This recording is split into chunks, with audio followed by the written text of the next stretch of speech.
that Muslims are encouraged to drink camel urine, and this is another one Oh of those God. go drink camel piss. Uh, I don't know where that comes from. I don't know what that is. Could you break that down? yeah, Am I doing yeah, I something could. wrong? Is it part of the sunnah? So Am I supposed to be drinking camel piss? so before I learned a lot about camel urine after I posted a video, so I'll talk about it later. But so there is this hadith where Prophet Muhammad told one of his camel caretakers uh, to go and um, so there was this group of people who were traveling, and they were suffering from some sort of sickness. And the hadith goes that Prophet Muhammad commanded one of his caretakers to get camel urine and mix it with camel milk and give it to them for a remedy for a travel sickness. Now, people think that why would an all-knowing prophet say that? But the thing is, you need to separate human experiences from divine commands. At the end of the day, Prophet Muhammad, peace be upon him, was a human. And this was a common practice at the time. You know, pharma and medicine wasn't as advanced back then.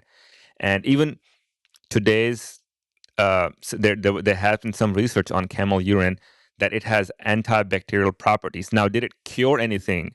It probably it probably doesn't. You could probably die from it.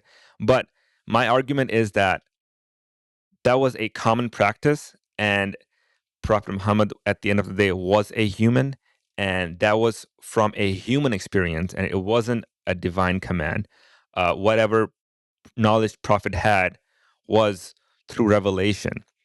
But that doesn't mean that, revelation didn't begin until, until later in his life. He lived as a non-prophet person before his first revelation. So he did experience everything that a common human does, sadness, worry, happiness.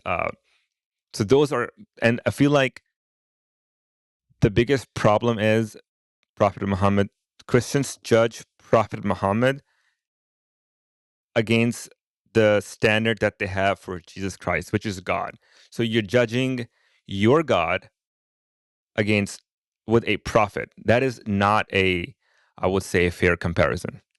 And nowadays, now obviously you would not, prescribe anyone camel urine because now we have advanced medicine.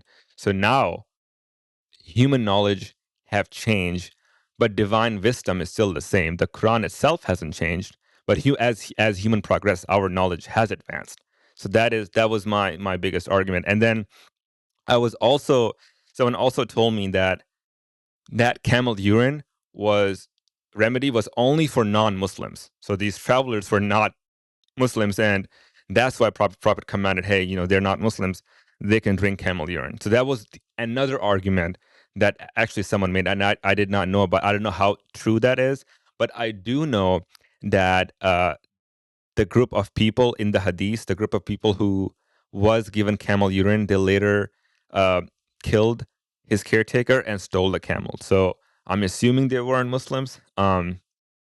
So that was another argument that someone made.